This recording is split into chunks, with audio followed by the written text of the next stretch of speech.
Hey guys, howdy. Let's get started with testing releases and cutovers.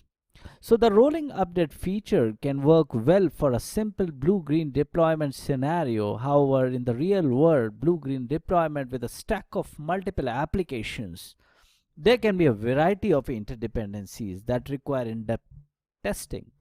The update period command allows us to add a time out flag where some testing can be done, but this will not always be satisfactory for testing purposes. Similarly, you may want partial changes to persist for a longer time and all the way up to the load balancer or service level. So, for example, you may wish to run an A B test on a new user interface feature with a portion of your users. Another example is running a canary release, a replica in this case of your application on new infrastructure like newly added cluster node. Let's take a look at the A/B testing example which we have shared here. For this example, we will need to create a new service that uses session affinity. We will set the affinity to client IP, which will allow us to forward client to the same backend part. This is a key if we want a portion of our users to see one version while another see another.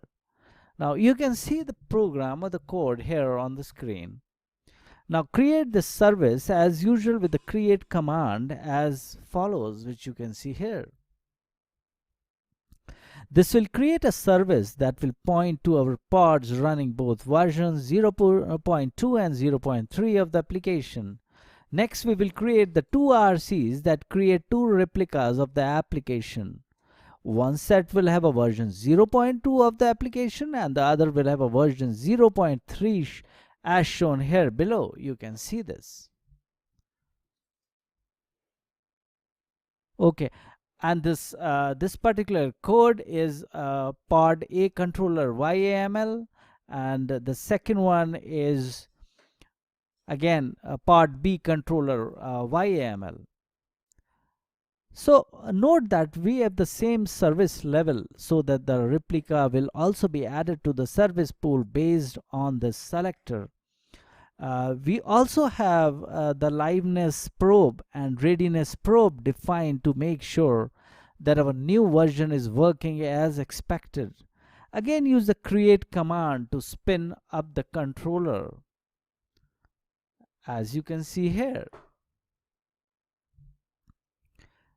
Now we have a service balancing to both version of our app. In true A/B testing, we would now want to start collecting metrics on the visit to each version. Again, we have session affinities set up to client IP, so all requests will go to the same parts.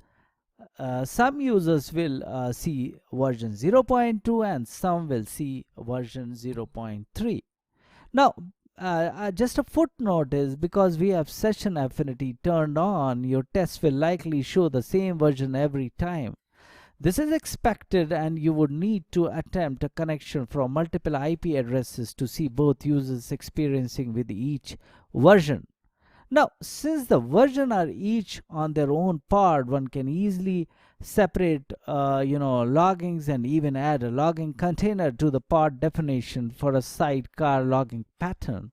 Now, for brevity, we will not cover this setup in the book, but our lecture, but we will look at some of the logging tools, of course, and you will see those in the subsequent lectures, which I would be covering. We can start to see how this process and will be useful for canary release or a manual blue-green deployment. We can also see how easy to launch a new version and slowly transition over the new release. Now let's take a look at the basic transition quickly. It's really as simple as a few scale commands which you can see here.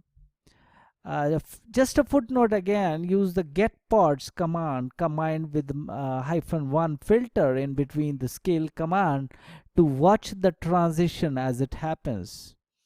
Now we have fully transitioned over version 0.3, which is node-js-scale-b. and all users will now see the version 0.3 of the site. We have 4 replicas of version 0.3 and none of 0.2. If you run a get rc command, you will notice that we still have an rc for 0.2.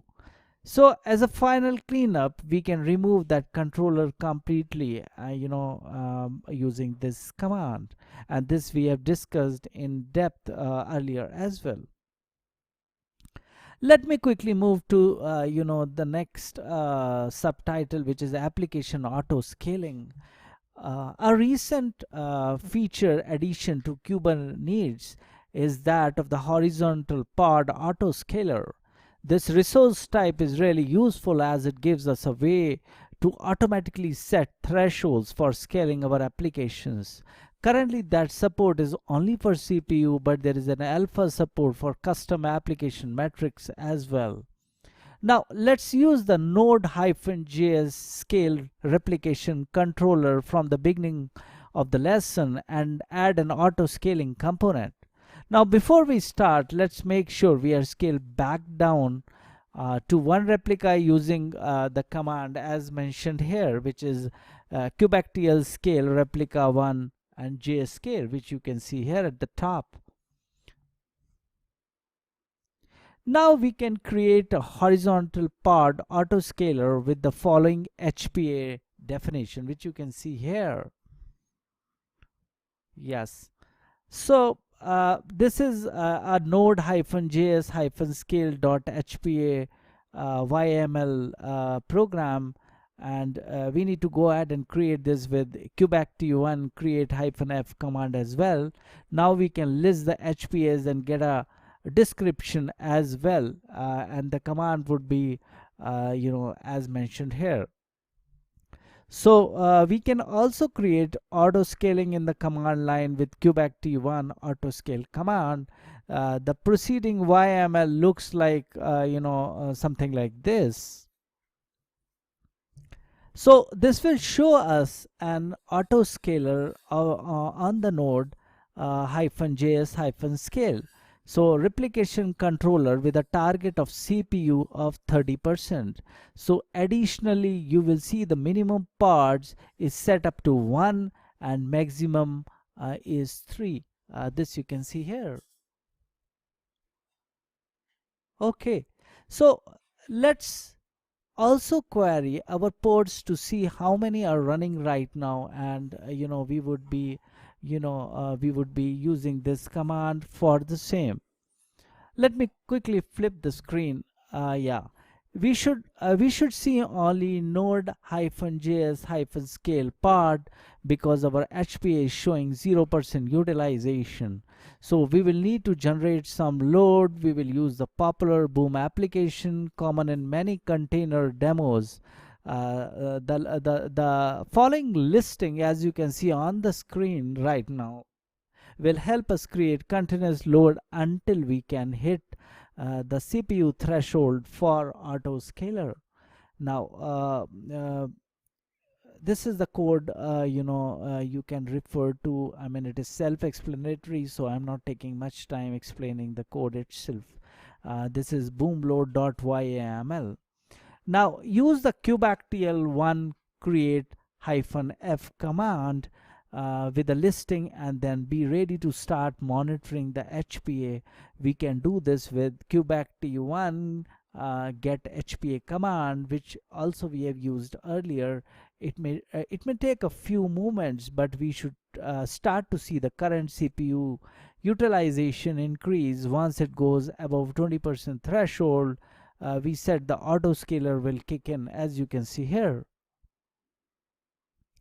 Okay, so once we see this, we can kubectl1 get pod again and see there are now several node-js-scale pods, which you can see here.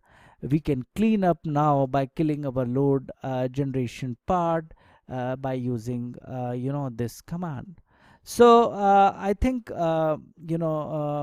everyone understood this. Now if we watch the HPA, we should start to see the CPU usage drop. It may take a few minutes, but eventually we will go back down to 0% CPU load.